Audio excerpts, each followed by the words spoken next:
opportunities and use them in a very useful way, we can change our lives. We get money to pay our school fees for our children.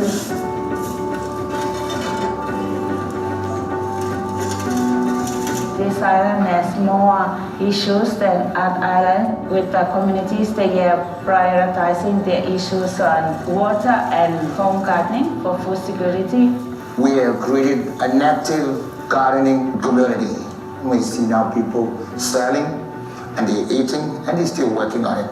Tamero ani aruntirana nero kabari alang silawa sukunani kani awangin nalata isanang karike maniyay. Because of the efforts of Frontline and partnership with the community, we have realized the change where we have grown trees. They are now covering the place. The floods are no longer sweeping the area as it used before. Epekto sa akin personally ng Frontline, unang-una, tumaas yung antas ng pagkatao.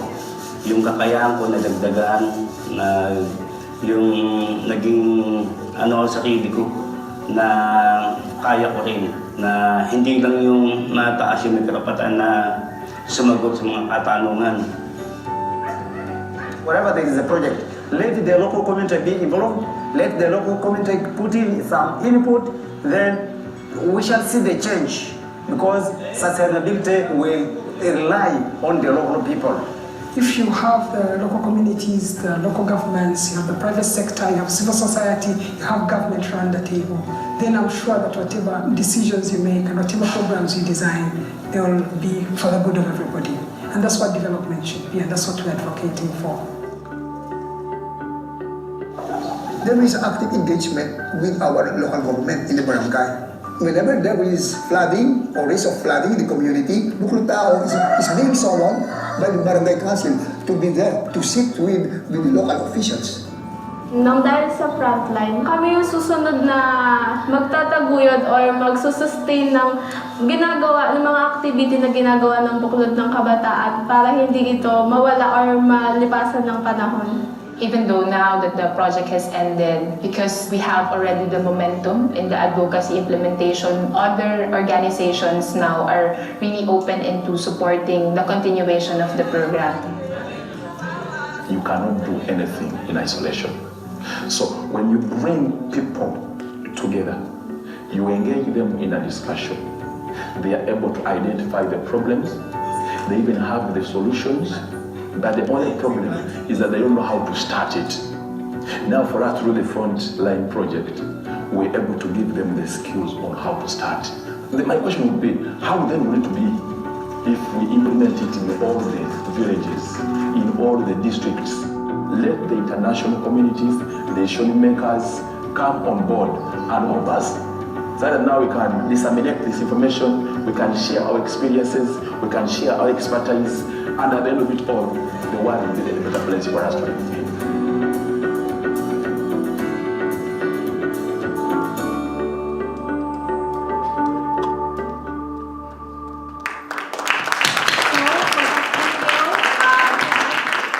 Foundation for Peoples of the South Pacific in Kinvash, Development Network of Indigenous Voluntary Organizations in Uganda, Geneva, and Center for Disaster Preparedness in the Philippines for the shots that we saw the video.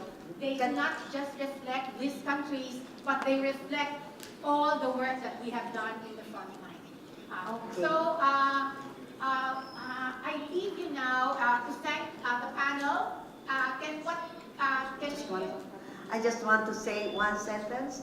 You know, views from the Frontline, as others may say, is just a tool, a research tool, but then it created awareness and a tool for advocacy that had an impact, as we could see, impact on communities, resilience, impact on partnership, impact on policies, and then on capacity development of organizations and their work, and on partnership, and then the influence on the government side on how they appreciated the information that we gathered and we shared to them. So, at this point, I'd like to thank every one of you, every one of us who are involved in the Frontline.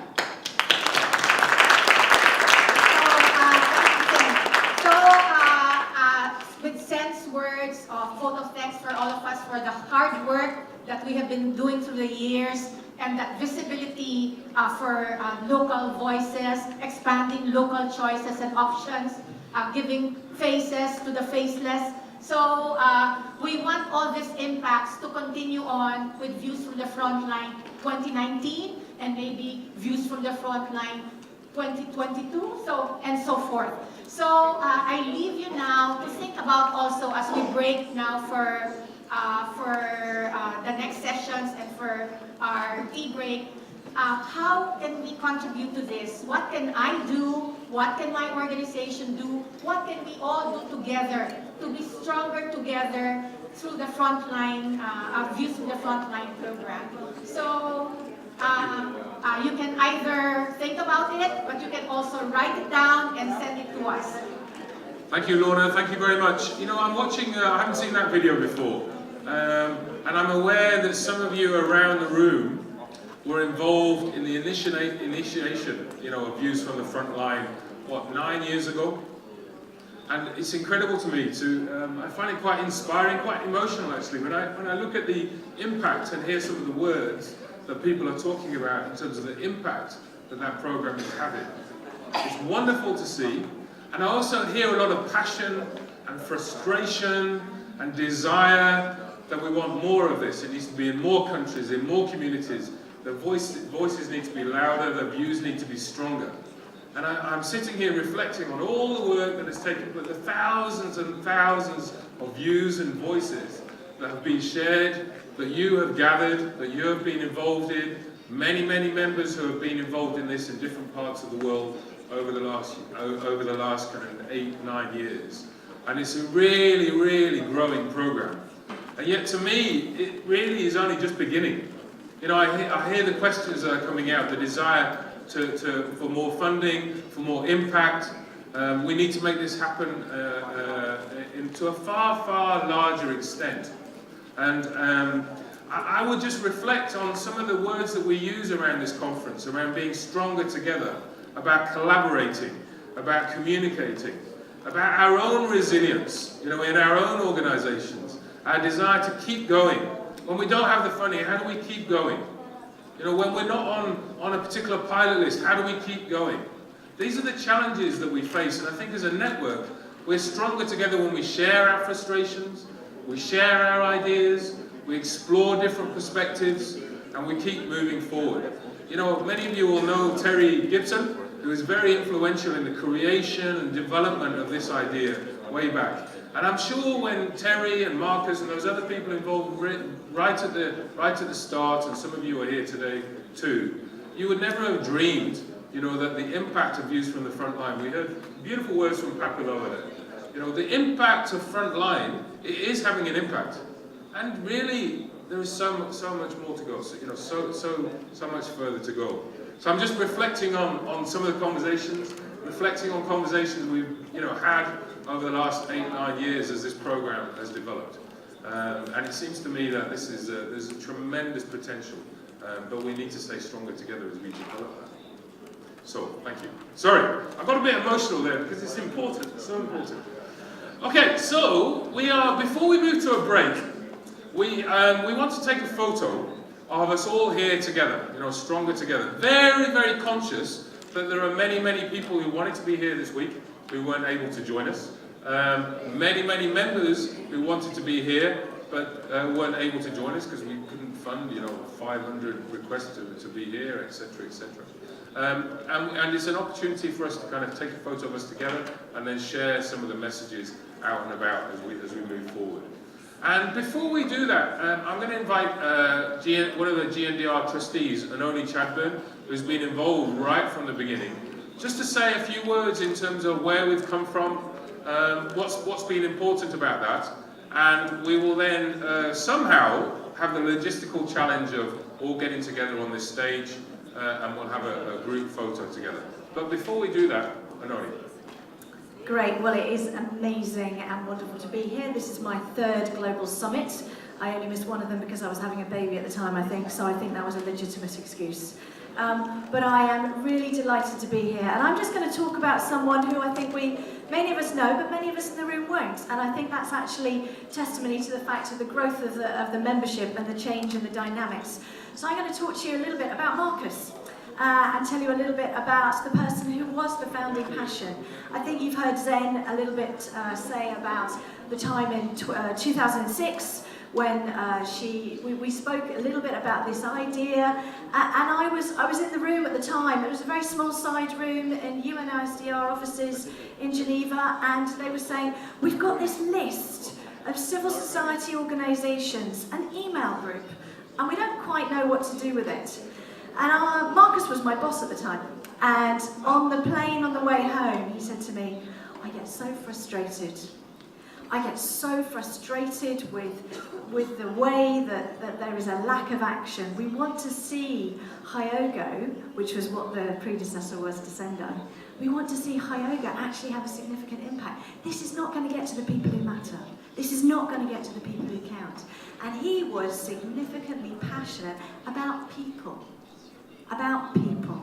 And I really want to emphasise that you are in this room today because someone had a vision.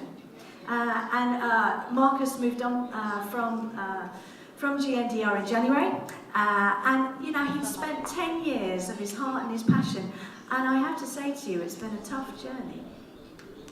There was times when it was only him, and he was sponsored by Tier Fund, the organisation I work for, to launch it off, but we didn't know quite where to go. Had a passion to actually create that information and that evidence to say, you governments, I say you're doing well with Hyogo, but let me tell you something else. And I can really tell you that first global platform where Views from the Frontline came out, Clouds but Little Rain, my goodness. It had serious impact. And it has serious impact because he was keen to make sure that the voices of the people came to the fore.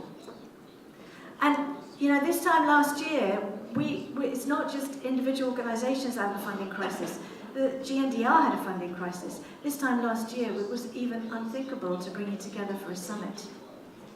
You know, but the heart and the passion and the commitment to follow through and make sure that there is money available to keep on bringing this amazing group of people together. And the fact that there are new people in the room who don't even know who Marcus is actually testament to it. And one of the things that I immediately noticed when I came through into this room was the fact the buzz that was here at the beginning of the week was great. It was natural, it's there. We are an institution now. And there is a founding father, but that founding father has left a great strength, and his passion and his heart was around stronger together. And even when you feel you're having tough times, pick up the phone to someone who you know feels the same way as you. When you don't know how to navigate that campaign, go on that community platform and actually ask someone who's actually navigated that campaign with their own local government. When you're feeling like you don't know what to put in that funding proposal, go and ask someone from the GNDR Secretariat, I'm struggling a bit, can you give me some ideas? And that was all because there were a few people who said, yes, we also believe in this, Marcus, and we'll get behind you. So there was an early steering committee, and it was comprised of people like Rod, and Zen was a passionate advocate of ours within ISDR itself, and these people came along alongside.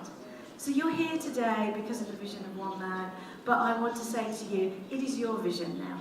It is your collective vision now. But equally, we want to acknowledge Marcus. We want to say thank you to Marcus. And just like Andy, I too was getting quite emotional by that video. Nothing in that video would have happened without the idea of one single person saying, we can do something different. We can be something different. We should be something different. The people who matter are the people whose lives are every day affected. It's not that government institution, it's the people who's lost everything because of that flood that comes in year on year. And I'm just going to end with this story. 4 years ago, I was in the Philippines and I met a woman who was crying on my shoulder because she had 3 times in her lifetime, once as a young woman, once as a young girl, once as a young married family, and now as a grandmother, lost everything in a cyclone. And I'm going, why is that? That should not be.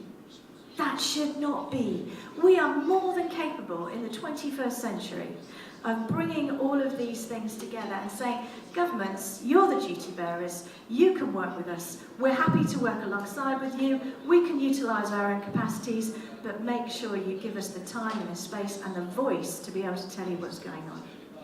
And that is the kind of story that we know needs to keep us motivated, needs to keep us going further on. And that would be then an honour to the work that Marcus did.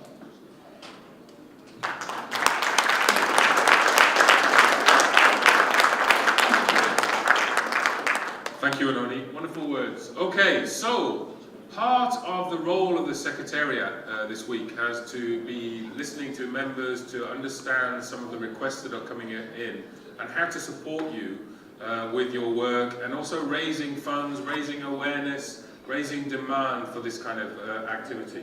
And these activities that will be taking place after the break are all designed around that.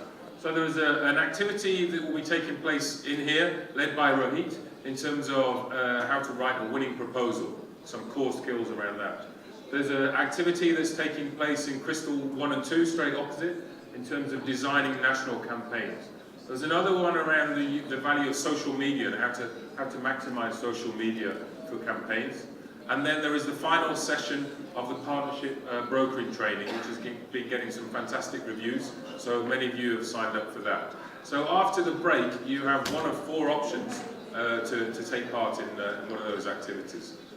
So hopefully they'll be helpful, particularly bearing in mind the conversations we've been having this morning in terms of widening, increasing, deepening the impact of Frontline. So before we do that, I need your help. So I need your help to join me on stage, and Jeff is, wherever Jeff is, Jeff's over here. Jeff is going to coordinate us. If we can come together here, we'll line up, and we have a little message from Marcus that we'll hold up as part of that photograph to say thank you and come together as a group. So please come and join me on stage, and we'll be guided by Jeff.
There's a message here that says thank you to Marcus. So you need to just hold it high above people's heads. So not above your face. Not above your face, but just so people can see. So we can, yeah.